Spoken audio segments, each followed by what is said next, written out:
Okay, some of your nets, once you get them, if you've used them before, you're gonna notice that there might be holes in the bag. If the hole is big enough for a balloon to get through, you wanna fix it. So in this bag, I've tied a loop of monofilament onto one connecting point, and I'm just gonna tie it to the other one, essentially repairing the bag. You wanna check your bag to make sure there's nothing crazy going on with big holes or anything else that you need to pay attention to. And then after that, what we're gonna do is we're gonna test the bag to make sure that it works. So I'm gonna have an employee on each end, pull the bag tight, and I'm gonna go to the other end, and I'm gonna pull the pull line from the other end, and I just wanna make sure that this is gonna pull. If it pulls here, then we're gonna put the bag up, and then we're gonna test it again once it's in its final place. Okay, hold it tight. So we're just gonna pull the line and make sure it comes out. It's going? Okay. That's it. It's working now. So the bag's working now. So when we get it up, we're gonna test it again. And if it still works, then we put the pull line on the wall for someone else to pull, and then we're good. Okay, so once you get your bag made, you're gonna have to move it somewhere. Sometimes you're working in a ballroom and then you have to go set it up in a lobby and you have to carry it a long ways. Or you're just in the same room. But what I'm gonna do here is we're just gonna pivot it out of the way because we're gonna make a second drop for this event. And what you wanna pay attention to, obviously you don't want your bag opening while you're moving it. So you wanna make sure your person on one end grabs the monofilament so that it can't come out. And then they're gonna grab the other end of the line. And then the person on this end is gonna grab the rest of your roll and the end, and then you can walk it wherever you want it to be. If you're going around corners, the ideal scenario is to have someone stand in the corner so their body keeps this off the wall while the balloons go around them. Okay, go ahead and pivot it over there. 2, 1. Okay, we're ready to rig our balloon drop. So the short version of what you want to do is keep your balloon drop straight, and ideally the pull line is straight in line with the bag. So as you're pulling it, it doesn't have to go through any weird turns. Most of the time, if you're rigging these in a hotel, their rigging crew is going to be required to rig it. The best situation is to rig both ends. You're gonna rig both ends up and usually a point in the middle. That way it'll keep the bag straight and it's not like a saggy, we don't want saggy bags, that's not good. So for this particular ceiling, we have a point in the ceiling we're going to, and then we have a hook in the ceiling that I'm gonna work with.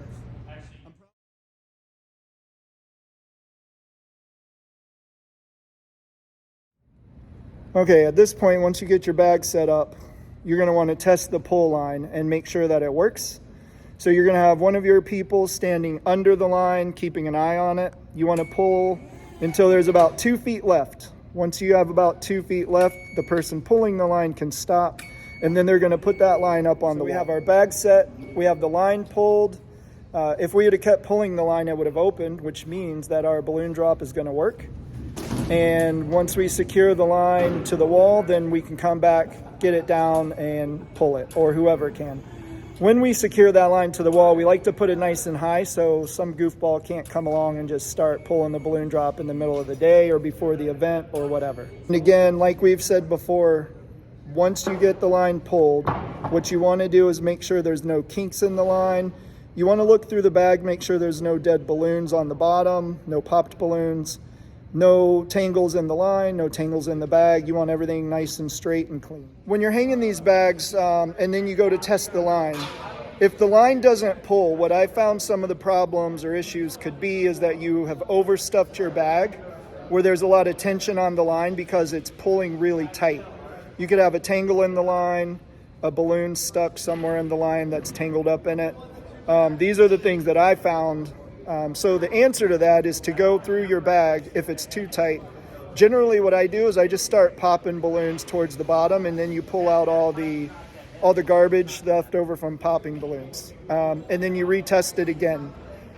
The point is, when you leave your event, you should have done everything except open the bag all the way. You've tested it. You've left about a foot a foot of line left so that when you come back or whenever your client goes to pull it, you've already done it. You just didn't continue. One thing I really like to do is I like to let the client pull when we're testing it if they're around. That way they can see how much tension is required to pull it, and then they don't freak out if it's something that pulls but it's a little bit snug. Here we have a balloon drop that was set in a pool enclosure, but the fact that it's nice and bright will make this easy for me to explain what you're looking for when you're finished setting up your balloon drops. At both ends of the bag, you're going to see the trick line. In this case, it's tied directly to that pole. In a ballroom, you're going to have trick line at both ends of the bag. You want the bag stretched out as tight across as you can, across the top.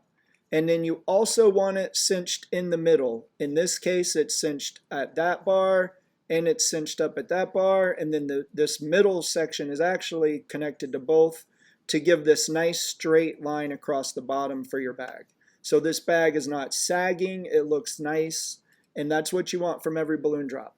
Tension on both ends pulling away from the center, and then the center itself cinched up. You could even do 2 points if you want, but cinched up so that the bag is straight across.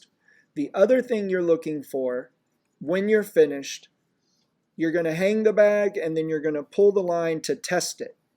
What you want is to leave 12 to 18 inches of monofilament at the end of the bag, and there should be a balloon on it. There's not in this picture because this was before I started adding that balloon on the end. But there will be a balloon on the end of the bag and then 12 to 18 inches of monofilament remaining. The rest of the monofilament is across the stitching in the bottom of the bag, and then it comes out the other end of the bag and ideally is running directly to the place where you're going to want to pull it. Now, if this is in a ballroom, what you're going to want is to have this line, instead of going from the end of the bag at a sharp angle down to the wall where someone's going to grab it, you would like this line to stay up closer to the ceiling until you get close to the place where the person's going to pull the line from. So what you want to do is you're going to make a drop, I call it a drop line, and it's using some of your trick line. You make a loop at the end of it, and then you attach the top of it, not the loop, but the other end of it to the ceiling. So you have basically you have a hanging loop. You want to pass your monofilament through that loop, and then you can continue it on to the place where you're going to secure it to a wall for somebody to come get. What that does is it keeps the line across the top of the ceiling. So when the person pulls it, this line's going to start coming out. It's going to unthread itself in this bag. All the balloons are going to fall. And then when it comes out this end, instead of it just falling on people, it's going to continue through the loop that you've made so that the person pulling it can pull it all down. Minimizes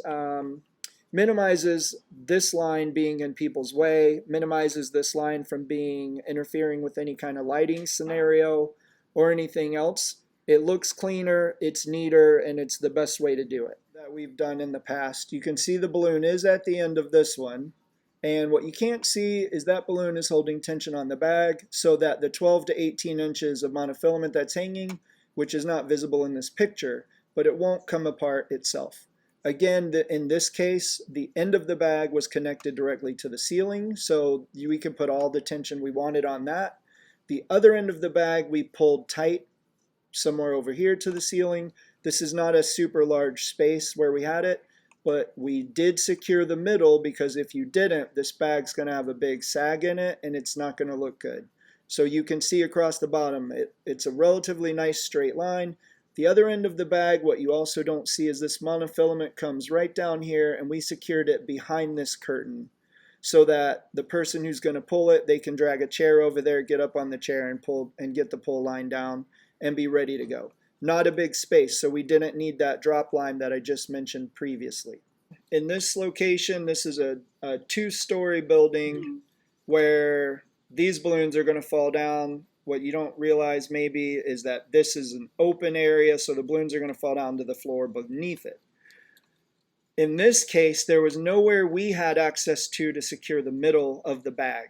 What we had to do was put an extreme amount of tension on both ends of the bag and pulled it out straight so that it would not sag down.